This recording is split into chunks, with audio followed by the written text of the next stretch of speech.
Business avec la métropole Nice-Côte d'Azur.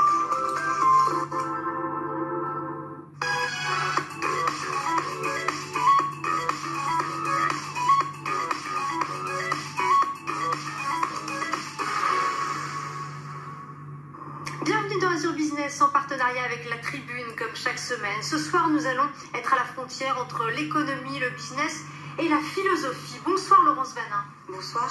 Vous êtes docteur en philosophie, vous êtes experte Smart City, on parle là de ville intelligente et on l'évoquera dans ce rendez-vous. Et vous êtes l'autrice du Secret du Petit Prince, la philosophie du mouton, c'est aux éditions Ovadia, c'est paru il y a déjà quelques temps et on en parle à l'occasion des 80 ans de l'œuvre de Saint-Exupéry, Le Petit Prince.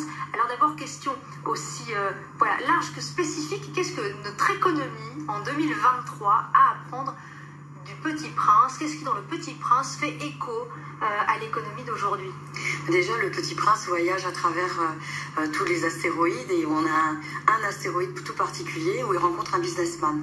Donc nécessairement, on pense à l'allusion directe pour l'époque, à Hitler qui enfermait des étoiles dans des coffres forts. Donc on a la montée en puissance des intégrismes et de la dangerosité. Mais quand on le prend au premier degré, on a aussi la vision du businessman qui est tellement dans les affaires, développe tellement de business et fait tellement d'argent, j'ai envie de dire un peu trivialement, qu'il en oublie peut-être la valeur des choses. Et on est dans un monde aujourd'hui peut-être de surconsommation, où on est beaucoup dans la, non plus dans la petite comptabilité, où on va dire l'économie locale, mais vraiment dans une gestion beaucoup plus globale de la finance, j'ai envie de dire. Est-ce que, avec ces propos-là, vous faites une critique de la technologie en général aussi? Pas du tout, moi je suis optimiste. Oui. Je pense qu'aujourd'hui la technologie a beaucoup à aider ou à apporter aux individus, notamment en les soulageant de certaines tâches complexes, difficiles ou laborieuses.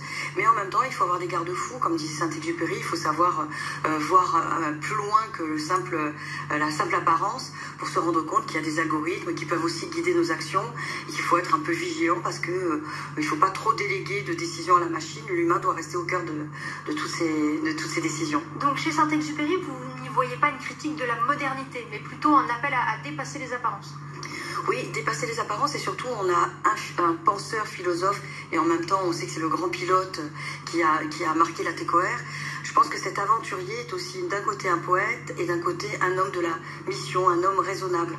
Et donc il avait à l'idée qu'il fallait grandir notre humanité et que pour le faire il faut que les humains d'abord restent bien connectés les uns par rapport aux autres et surtout qu'ils apprennent les uns des autres pour apprendre à être peut-être meilleurs. Il disait toujours qu'il y avait charge d'âme, il parlait souvent de la mission pour dire que finalement on devait dépasser notre humanité pour pouvoir être plus à même de recevoir et d'accueillir l'autre. Alors vous qui êtes experte sur les questions de Smart City, donc de ville intelligente, de comment les nouvelles technologies, les algorithmes, etc. s'intègrent à la ville de demain, qu'est-ce qui fait écho finalement dans l'œuvre de Saint-Exupéry par rapport à ce qu'on vit aujourd'hui et à la façon dont vous voyez l'avenir?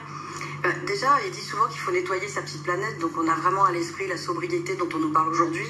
La problématique du climat est importante et puis tout ce qui relève de cet environnement parce que notre environnement c'est notre espace vital et puis à vivre trop près peut-être de la technologie, on s'éloigne un peu de notre nature. Donc ça c'est quelque chose que Saint-Exupéry nous rappelle. Il nous rappelle aussi à un moment donné que les enfants, des êtres s'entassent dans des trains qui vont et qui viennent et c'est vrai qu'aujourd'hui métro, boulot, dodo, c'est un peu Camus aussi qui parle. Et on se dit comment se reconnecter à la vie quotidienne, comment renouer des liens avec des humains qui parfois sont absorbés par justement ces technologies qu'ils utilisent à tort et à travers et oublient de se regarder. Donc je pense qu'il faut aller plus loin que effectivement les apparences. Et alors comme philosophe, est-ce que vous avez des éléments de réponse sur la façon de préserver notre humanité dans un monde qui est dicté par la matérialité, par les nouvelles technologies, les algorithmes? Oui, parce qu'en fait il faut se méfier de l'esprit paresseux qui aurait tendance à tout accepter, ChatGPT, etc. Et donc sans remettre en question, il faut aller voir derrière les apparences, comme disait Saint-Exupéry, et puis il faut aussi, je pense, apprendre à garder cet esprit critique et à pouvoir aussi être un peu, pas des révoltés parce que c'est pas le terme, mais un peu être désobéissant face à la machine. Les interactions homme-machine nous en apprennent beaucoup sur l'humain, mais il faut aussi désobéir à la machine pour rester soi. C'est quoi désobéir à la machine? C'est pas se soumettre aussi à la machine? Pas se soumettre, et puis d'une certaine manière, aujourd'hui, on a des écrans qui nous disent appuyez là, touchez là, On a des robots bienveillants qui nous accompagnent, peut-être à l'hôpital ou ailleurs. Et puis demain, il y aura peut-être des robots malveillants qui nous feront faire ou dire des choses qu'on ne pense pas ou qui nous amèneront à être ce qu'on ne veut pas être. Et donc, il faut raison garder, se mettre à distance et puis garder la possession de soi, de son libre arbitre et de ses choix. Donc, vous n'êtes pas complètement techno-optimiste, alors vous avez des craintes quand même. Je suis techno aussi optimiste parce que j'estime que les robots peuvent nous rendre service, ils peuvent assister des humains, ils peuvent leur faire gagner du temps, on peut leur déléguer des tas de tâches ingrates, on peut même les faire travailler à notre place et les sponsoriser de telle manière qu'on récolterait les deniers et on pourrait avoir une autre façon de repenser le travail demain. Donc ça serait extrêmement enrichissant pour des humains qui pourraient s'adonner peut-être à des loisirs, à une culture du sport ou à la culture tout court pendant que des robots travaillent. Mais en même temps, un plus que cette humanité peut apporter et que la machine ne pourra pas livrer, c'est carrément cette liberté de penser que nous avons, nous, humains. Donc en fait, si je comprends bien votre propos, c'est rester aux commandes. L'humain doit rester aux commandes de tout ça et ne pas se faire dicter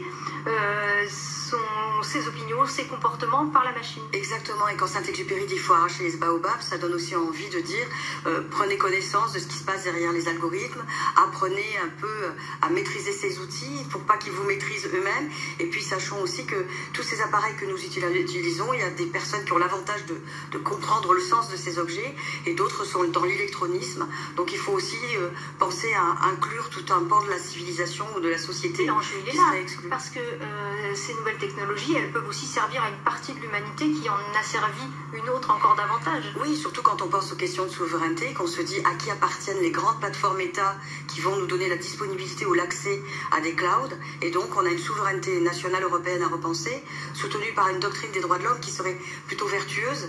Et donc, Saint-Exupéry nous rappelle à tout ça quelles sont les belles valeurs, quelles sont celles qu'on doit mettre à l'horizon de nos actes, et comment aujourd'hui le monde qui vient nous percuter avec l'informatique, la mécatronique, enfin, toutes ces nouvelles consommations d'objets qui nous parlent et qui rentrent dans notre quotidien autrement, comment se tenir à distance de ce qui pourrait être dans le futur. Et ça pose peut-être aussi en filigrane derrière la question de la régulation par les États aussi, notamment. Alors, régulation, préservation des humains et des vivants en général, donc ne pas abuser en usant de seuils de consommation excessive. On le voit avec le métaverse, avec des choses qui pourraient être consommées, les data centers qui consomment beaucoup. Et puis d'un autre côté, bien l'idée que la machine peut aussi soulager les humains, donc il faut être dans cette mesure qui fait qu'on peut se servir des objets sans être soi-même, asservi à l'objet, complètement, on va dire, annihilé ou, sous le contrôle des machines. Alors c'est très intéressant ces ponts entre cette œuvre du XXe siècle et les technologies d'aujourd'hui. Est-ce que selon vous,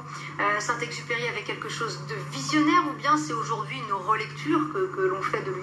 Alors il était visionnaire, il faut quand même le dire, parce que quand on voit ses écrits, à la veille de son dernier départ avec son avion, lorsqu'il dit que s'il lui arrive quelque chose, quitter cette termitière, il ne regrettera pas de ne pas participer de ce futur.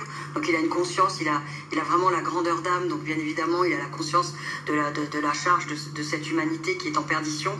Et puis surtout, Saint-Exupéry, c'était le grand pionnier de la TCOR. C'est celui qui prend un avion de l'improbable, parce que les avions, c'était pas ceux d'aujourd'hui, ils n'étaient pas sûrs comme aujourd'hui, ils étaient un peu brinque-ballants, on va dire, qui partaient pour relier les hommes d'un continent à un autre par des courriers. Donc c'est un homme courageux, c'est un homme de l'abnégation, c'est l'homme de la mission. Il a le sens aussi des responsabilités et puis de l'amitié, parce qu'on connaît ses liens avec tous les autres pilotes. Je pense à